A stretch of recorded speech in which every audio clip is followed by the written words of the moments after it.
Hey, I'm going to read a book today called Little Melba and Her Big Trombone, written by Catherine Russell Brown and illustrated by Frank Morrison. This is a Coretta Scott King Award for Peace, Nonviolent Social Change, and Brotherhood. If you're any fan of jazz music, this is a book then that you are sure to enjoy. I picked this book up yesterday at our Temple Public Library and just found a huge selection of books on jazz. So I hope you enjoy listening to it.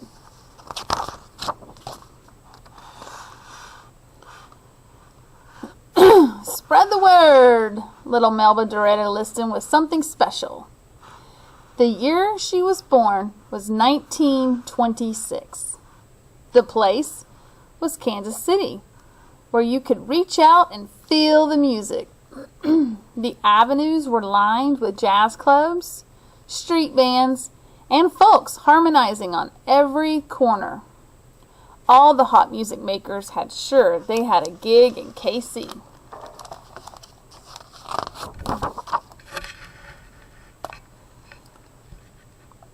From as far back as her memory would go, Melba loved the sounds of music, blues, jazz, and gospel. Rhythms danced in her head. The plink of a guitar, the hum of a bass, the thrum-thrum of a drum, the ping-pang of a piano, the tremble of a sweet horn.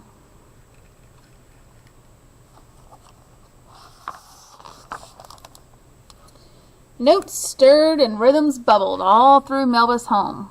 She couldn't get enough. Music was always on her mind. She daydreamed about beats and lyrics. Music was on Melba's mind at night, too, when she should have been fast asleep.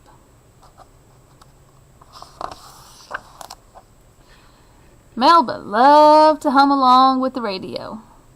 Sometimes the music sounded so good, she cupped her ear to the majestic and closed her eyes. She especially loved Fats Waller with his growly voice and booming piano.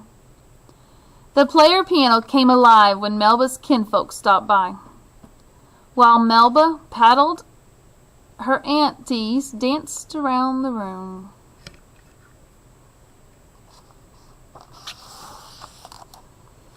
With all that music flying by, Melba wanted to create her own sounds.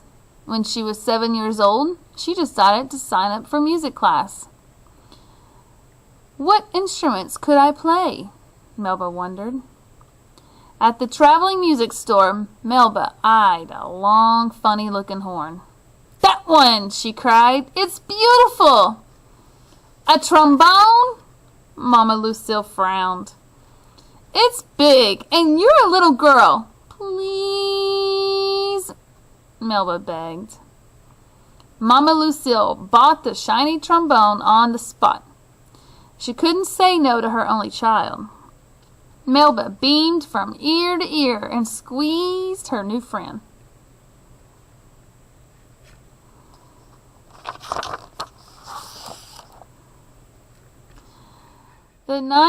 That night on the porch, Melba listened to Grandpa John play his guitar. This time, she had her own music maker. Grandpa John showed Melba how to cradle the horn. She tried to push out the slide, but her arm was too short. She had to tilt her head sideways and stretch out her right arm. Melba gave the horn a mighty blow. Honk! Hack! It sounded bad, like a howling dog. "I'm no good, Grandpa," Melba said, tearing up. "If you can blow, you can play," Grandpa John said. "Now stand up straight and blow steady." Melba stayed up real late and practiced until she could play a simple tune all by herself.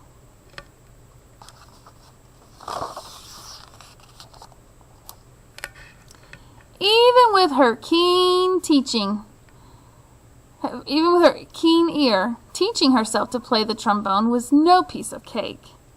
But Melba kept blowing her horn, getting better day by day. The cool brass of the horn felt swell on her fingers. Before long, Melba and her horn were making magic. She was only 8 when the local radio station invited her to play a solo. Mama Lucille and Grandpa John were so proud as they watched little Melba play her big trombone.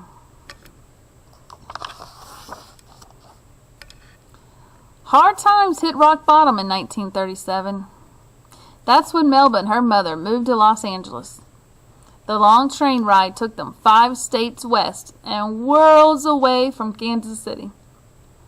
Melba's new teachers discovered that she was as smart as a whip.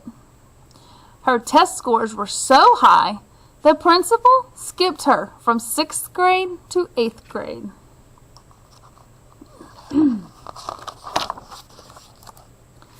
In high school, Melba joined Alma Hightower's famous after-school music club. Melba quickly became the star player in the club's band, the Melodoc Dots. The other club members struggled to keep up with Melba. Jealous boys called her bad names. She tried not to care, but way down deep, the names hurt. Melba used her horn to turn all those hurt feelings into soulful music. Melba's talent kept growing. She began writing music too. Then, in 1943, when she was 17, Melba was invited to tour the country with a brand new band, led by trumpet player Gerald Wilson. "Go meet the world," Mama Lucille said, and hugged Melba goodbye. "You have my blessing." Melba could feel it in her bones. The jazz scene was calling her name.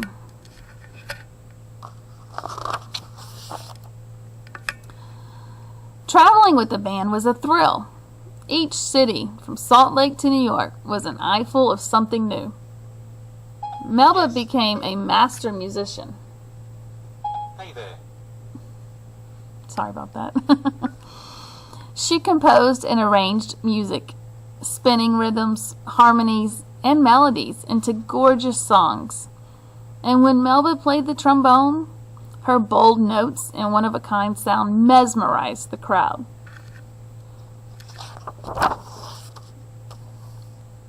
Still, Melba was lonely. She was the only woman in the band, and some of the men were cruel. Others acted as if she wasn't there. Melba let the music in her head keep her company.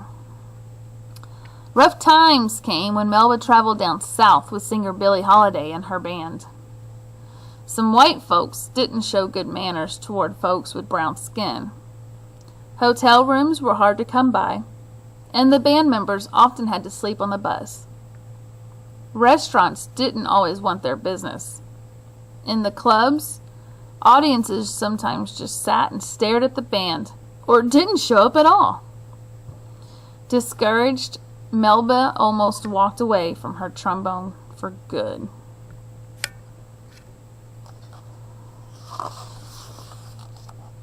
But Melba's fans wouldn't let her quit.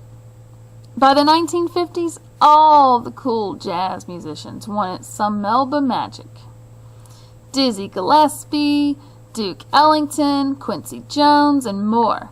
They wanted to be on the bandstand with Melba and her divine horn. They wanted to play Melba's music.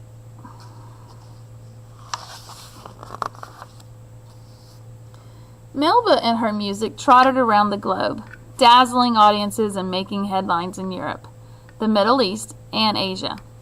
All her life, Melba kept composing and arranging music, kept making her trombone sing. Spread the word! Melba Doretta Listen is something special. The end. Hey, if you like this video and you want to know a little bit more about some jazz, I encourage you to go to my Trombone Shorty video, Also, if you don't mind, please take a minute and give me a likes or subscribe, and you can listen to all the books that I read to my class and to the rest of the world who's interested in listening. Thank you. Bye.